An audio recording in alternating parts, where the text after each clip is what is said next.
পৰে বোলে তেনেকৈ সেই ব্ৰিটিছ চৰকাৰৰ দিনতো ব্ৰিটিছেও সেই তেনেকৈ গাড়ী পাল্টি হৈছিলে বুলি কৈছে কিন্তু ব্ৰিটিছ চৰকাৰে হাউজেন মানুহ সিহঁতে গছৰ গুৰিত মানে ৰাতি টচমাৰি চালে বোলে মানুহৰ পাণ টোপোলা দেখিলে হয়তো কিবা এটা টোপোলা ধন দি থৈ গ'ল বোলে আৰু তেতিয়াৰ পৰা সৰু এটা বজাৰ বনালে বোলে সেই বজাৰ বনাই তেনেকৈ মানে এয়া নমস্কাৰ বন্ধুসকল, মই আজি উপস্থিত আছোঁ অসমৰ এখন মহিমা থকা থানত।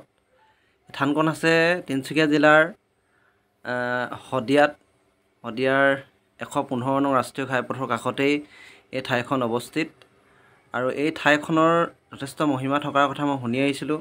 ভাবিলোঁ যে এই থানখনৰ বিষয়ে এটি ভিডিঅ' আপোনালোকৰ আগলৈ মই আগবঢ়াই দিওঁ, এটি ভিডিঅ' বনাওঁ আৰু মই ভিতৰলৈ লাহে লাহে সোমাই যাবলৈ চেষ্টা কৰিছোঁ। সোমাই গৈছোঁ, এয়া দেখিছে এই থানখনৰ সন্মুখতে আছে এখন বহল চোতাল আৰু এই থানখনৰ এই যে গৃহটো দেখিছে, এই গৃহটো হ'ল ইয়াৰ পূজাৰী থকা কোৱাৰ্টাৰ, পূজাৰী থকা এটা ঘৰ, আৱাসগৃহ।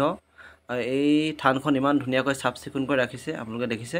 এই থানখনৰ দৃশ্যও যথেষ্ট ধুনীয়া। এইখন থান, ইয়াৰ পূজাৰীয়ে থানখনৰ গেটখন মেলি দিছে। মই ভিতৰলৈ সোমাই যাব পৰাকৈ তেওঁ সুবিধা কৰি দিছে আৰু মই ভিতৰলৈ সোমাই যাবলৈ চেষ্টা কৰিছোঁ। ইয়াৰ ভিতৰৰ যিটো পৰিৱেশ, এটা বৰ শান্তিময় পৰিৱেশ। ভিতৰৰ পৰিৱেশটোলৈ এবাৰ মন কৰিলে দেখিব যে এক যেন পূৰা শান্তিহে ইয়াত বিৰাজ কৰি আছে। আৰু এই বৈৰাগী বাবা থানত এক শান্তিৰ প্ৰতীক সদৃশ চৰাই আছে, পাৰ চৰাই আছে। এই পাৰ চৰাইবিলাকো আপোনালোকক দেখাবলৈ চেষ্টা কৰিম। এয়া হ'ল মূল থাপনা গৃহ, অৰ্থাৎ ইয়াতেই বৈৰাগী বাবাৰ থানৰ পূজাৰীসকলে ইয়াতে পূজা কৰে বা ৰাইজে ইয়াতেই চাকি বন্তি জ্বলায়।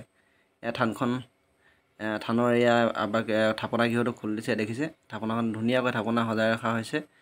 এক অলৌকিকতা আধ্যাত্মিকতা ইয়াত বিৰাজ কৰিছে, দেখিছে। আৰু এয়া হ'ল বৈৰাগী বাবাৰ থানত থকা হাজাৰ হাজাৰ পাৰ আছে। এতিয়াতো কমেই আছে। পূজাৰীজনে কোৱা মতে ৰাতিপুৱা যথেষ্ট পাৰ হয়, বহুত পাৰ আহে। তেওঁ বিভিন্ন মাকৈ বা চাউল খাবলৈ দিয়ে। খোৱাৰ পাছত তেওঁ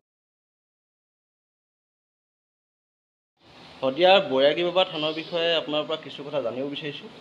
আপুনি কওকচোন কথাখিনি কেনেকুৱা। বৰ বিশেষ বৰকৈ নাজানো আৰু তথাপিও মানে এনেই মানুহৰ মুখত শুনিছোঁ আৰু বৈৰাগী বাবা থান তাত মানে এই সত্ৰপঞ্জীটো লিখা মতে এনেকৈ পাইছোঁ 1681 খ্ৰীষ্টাব্দত মানে কেশৱদেৱ মহন্ত ইয়াত মানে আছিলে বুলি কয়। তেতিয়াৰ পৰা মানে আৰু বিশেষখিনি মই নাজানো আৰু এনেকৈ আনৰ মুখতো এনেকৈ শুনিছোঁ কি মহানন্দ আৰু আনন্দ দুজন ভাই ককায়ো আছিলে বোলে, কোনোবা এজনে থাকি যোৱা হেৰিয়ে বোলে। এনেকৈ আগত মানে এনেকৈ মানুহৰ কাৰোবাৰ গৰু হেৰালে, কিবা বেমাৰ আজাৰ হ'লে গছৰ গুৰিত মানে টোপোলা দিছিলে তেনেকৈ হেৰি বোলে।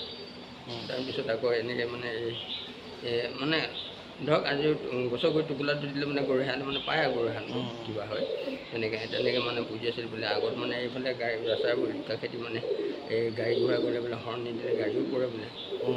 তেনেকৈ সেই ব্ৰিটিছ চৰকাৰৰ দিনতো ব্ৰিটিছেও সেই তেনেকৈ গাড়ী পাল্টি হৈছিলে বুলি কৈছে কিন্তু ব্ৰিটিছ চৰকাৰে হাউজেন মানুহ সিহঁতে গছৰ গুৰিত মানে ৰাতি টচমাৰি চালে বোলে মানুহৰ পাণ টোপোলা দেখিলে হয়তো কিবা এটা টোপোলা ধন দি থৈ গ'ল বোলে আৰু তেতিয়াৰ পৰা সৰু এটা বজাৰ বনালে বোলে। সেই বজাৰ বনাই তেনেকৈ মানে এয়া মানে শদিয়ালৈ যেতিয়া ব্ৰিটিছ আহিছিলে তেতিয়া ব্ৰিটিছ মানে ইয়াৰ পদূলিমুখে যাওঁতে সেৱা নজনাওঁতে মানে লুটি খাই পৰিছিলে।